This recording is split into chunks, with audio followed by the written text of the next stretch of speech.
Buenas tardes. Interrumpimos la programación para mostrar una noticia en desarrollo. Las emociones están influyendo directamente en el aprendizaje y la evidencia científica lo confirma. Estudios en neurociencia muestran que el cerebro primero siente y después entiende. Experimentos como el juego de azar en Iowa revelan que tomamos decisiones antes de poder explicarlas racionalmente. ¿Y si eso ocurre en adultos, qué pasará en el cerebro de un niño?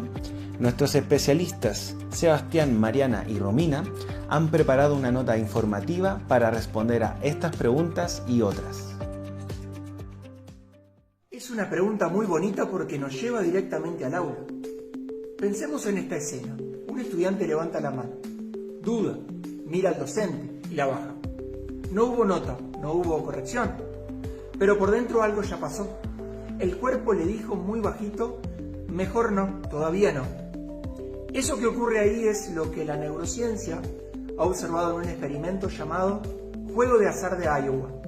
En ese juego las personas eligen entre distintos mazos de cartas. Al principio lo hacen casi al azar, no saben cuáles convienen y cuáles no. Algunas prometen mucho al comienzo, pero con el tiempo hacen perder más. Otros mazos dan menos, pero también quitan menos. Y entonces ocurre algo interesante. Antes de poder explicarlo con palabras, sus cuerpos empiezan a darse cuenta. Aparece una pequeña corazonada, una sensación de estos sí y estos no. Sin darse cuenta, empiezan a evitar los mazos más riesgosos y a elegir los más seguros. Si volvemos ahora a la escuela, cada corrección, cada gesto, cada reconocimiento funciona un poco como una de esas elecciones. Y con el tiempo le enseña al estudiante si vale la pena levantar la mano, si animarse a intentar o si es mejor quedarse en silencio. Por eso, aprender no es solo entender una materia, una disciplina. Es aprender si este es un lugar donde uno se anima a pensar en voz alta. Las emociones no solo guían lo que hacemos, sino que también determinan lo que recordamos. Y esto es súper importante para lo que vamos a charlar hoy sobre emociones y memoria. La memoria no funciona como una grabadora automática. El cerebro no guarda absolutamente todo, el cerebro selecciona. Y este filtro es un filtro emocional. Esto es muy importante. El hipocampo forma recuerdos y la amígdala es la encargada de procesar y evaluar las emociones. Entonces, cuando algo nos genera sorpresa, entusiasmo, felicidad, si el cerebro dice guarda, esto es importante, guardémoslo, hay que guardarlo.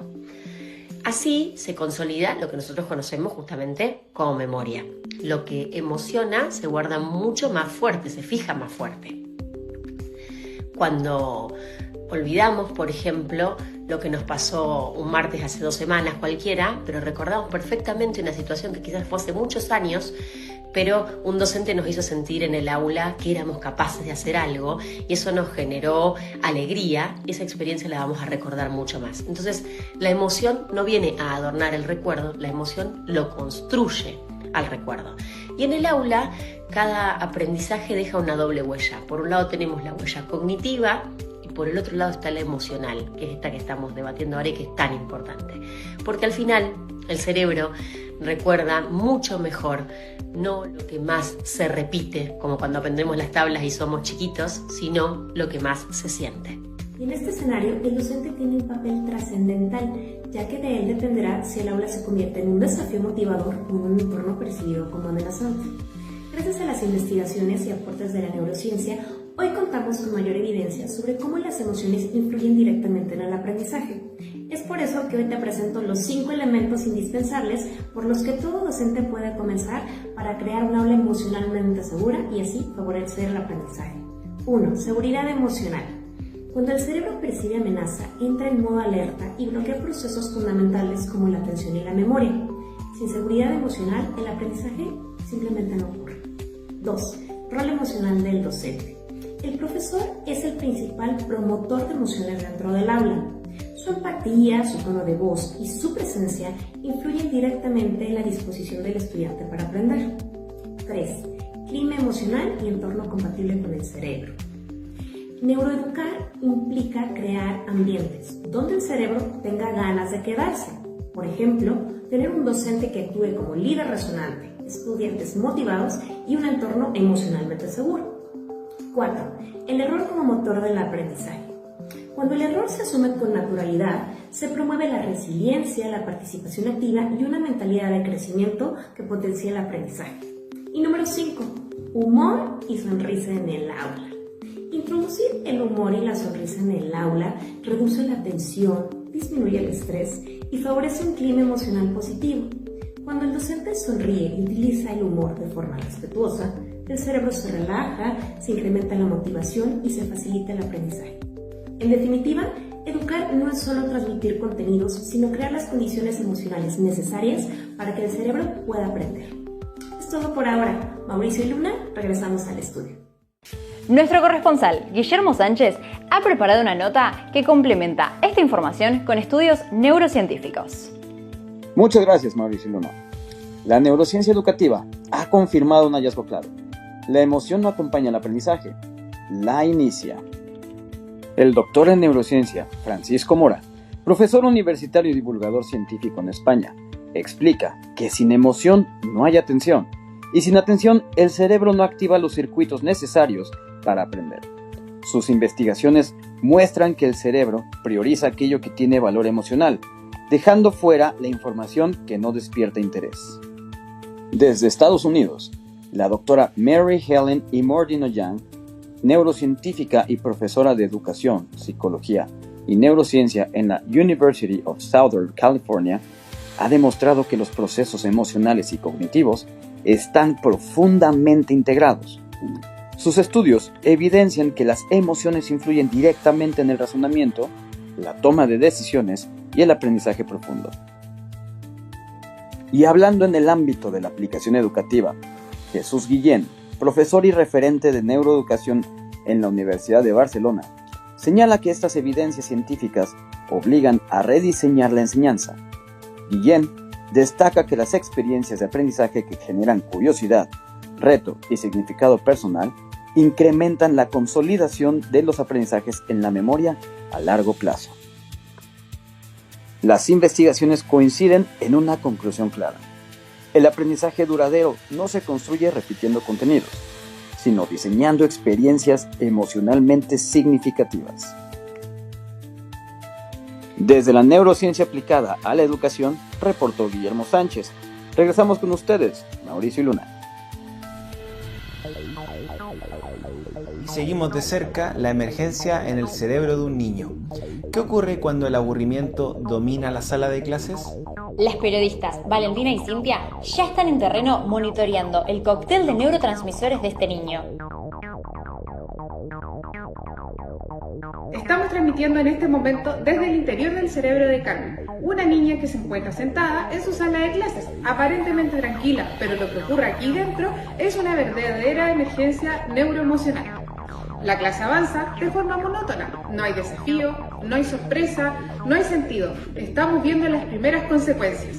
Nos encontramos con el señor Tálamo, encargado de la estación de relevo sensorial. Por favor, señor, díganos, ¿qué está ocurriendo? Lo que está ocurriendo aquí es que nada parece relevante. Y son varios los afectados, la dopamina por una parte, así que no hay interés ni motivación para aprender. El glutamato tampoco se activa, porque no existe un desafío cognitivo suficiente ni emocionalmente relevante. Muchas gracias, señor Tálamo. Además, acá nos encontramos con el señor Amígdala. Señor Amígdala, ¿qué le está sucediendo a usted? No detecto peligro, pero tampoco entusiasmo. Así que me mantengo en alerta mínima, dejando inactivos los circuitos de la motivación. Esto tiene efectos inmediatos. La corteza prefrontal, encargada de planificar, regular impulsos y sostener la atención, está comenzando a desconectarse. Se queda sin estímulos desafiantes. Con baja dopamina, la función ejecutiva se debilita. Carmen ya no puede organizar sus ideas, le cuesta seguir instrucciones y regular su conducta. Mi compañera Cintia me reporta por interno que se encuentra ahora mismo con el profesor. Adelante, Cintia. Así es, Valentina. Nos encontramos en la sala de clases y vemos a un docente desmotivado y desconectado de su grupo. ¿Puedes contarnos qué le está sucediendo? Me siento muy cansado. Mis alumnos no tienen interés, están frustrados y tienen esa sensación de que la escuela no conecta con la vida real. No se preocupe, vamos a darles algunas recomendaciones.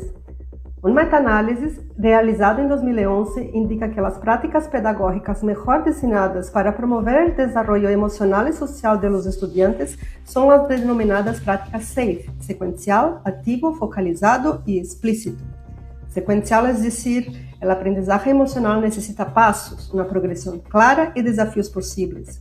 Activo, las emociones no se aprenden escuchando, sino viviendo. El estudiante vive, experimenta y reflexiona. Focalizado. Para desarrollar habilidades emocionales es necesario foco, no todo al mismo tiempo, sino que una emoción, una habilidad clara. Explícito. Las habilidades emocionales deben ser nombradas de manera consciente. Ponerles palabras y reflexionar sobre ellas hace visible lo que antes era difuso.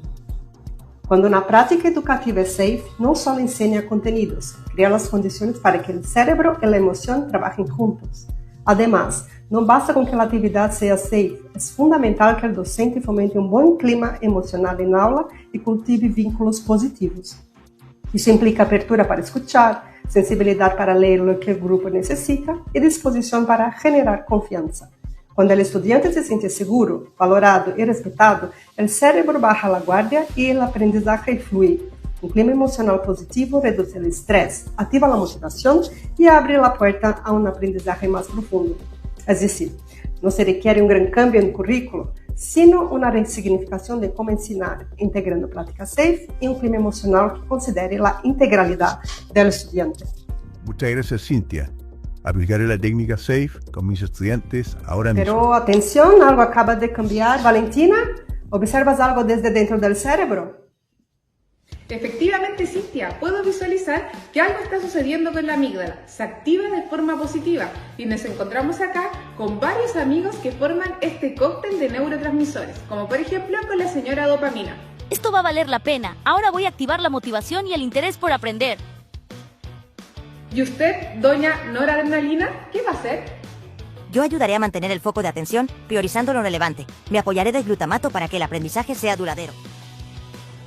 Esto sin duda ayudará a mantener bajo la liberación de cortisol que está bloqueando el aprendizaje. Además, las funciones ejecutivas comienzan a reactivarse. La atención, la memoria de trabajo y el control emocional vuelven al centro de la escena. Está muy claro Luna y Mauricio. Sin emoción, la atención se dispersa y el aprendizaje se debilita. Adelante, estudio. Lo que vemos aquí es claro. Cuando una emoción significativa entra al aula, los neurotransmisores se activan y ahí el cerebro aprende. Finalmente, nuestro equipo compuesto por Natalia y Serena investigó cómo las emociones influyen en diferentes ámbitos de estudio. Desde el sentido que nos da el arte y la superación de la ansiedad en las matemáticas. Para analizar el vínculo entre el arte, las emociones y el cerebro, Natalia, ¿qué pasa con el cerebro cuando aparece el arte?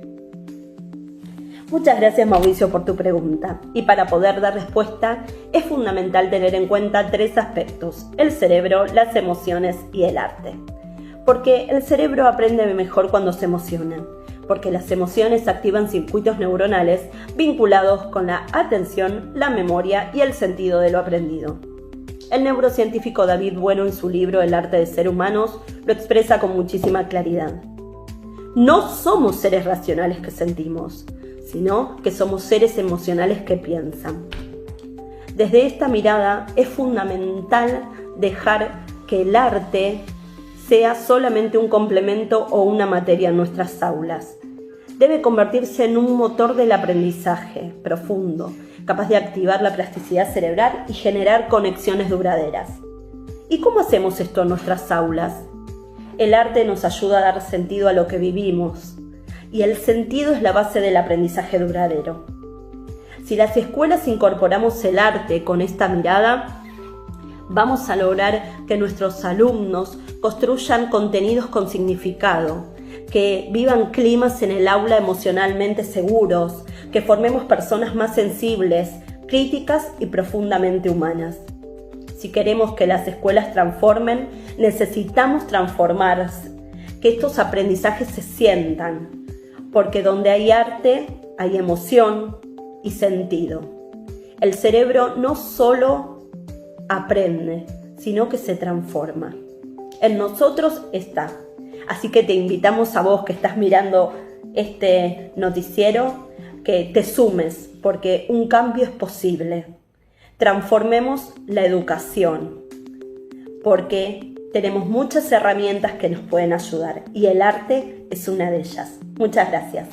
Muchas gracias, Natalia, por esta reflexión tan profunda. Sin duda me quedo con la frase, somos seres emocionales que piensan. Para entender mejor la situación nos conectamos con nuestra enviada especial, Serena. Serena, cuéntanos, ¿qué está pasando? Buenas noches, Mauricio, y gracias. Sí, la situación es muy preocupante. Numerosas investigaciones muestran que la matemática genera dificultades a nivel cognitivo y a nivel emocional, causando aburrimiento, ansia, rabia y frustración, influyendo directamente en el aprendizaje.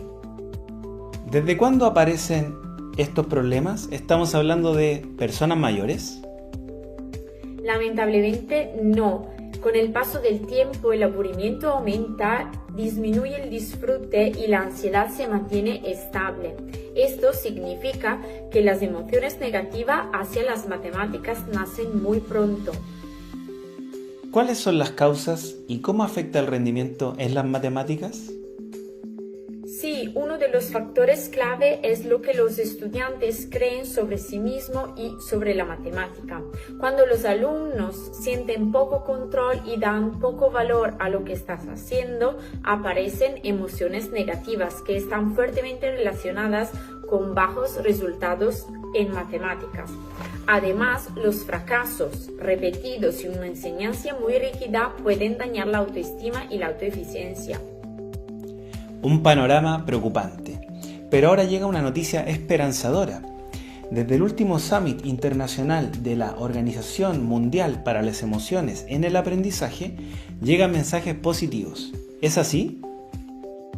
Sí, así es. Los expertos coinciden en que esta emergencia se puede gestionar con metodologías más significativas, experiencia de éxito, retroalimentación positiva y realista, un clima seguro en el aula, el refuerzo de la autoestima y la percepción de competencia, que depende mucho desde las expectativas de los docentes.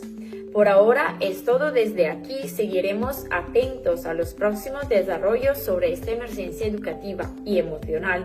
Devolvemos la conexión a lo estudio. Gracias. Y con eso nos despedimos de esta edición especial de Neuronoticias. Mauricio, fue un gusto, y a todos en sus casas, que tengan una excelente jornada. Igualmente, Luna, que tengan todos una excelente neurojornada.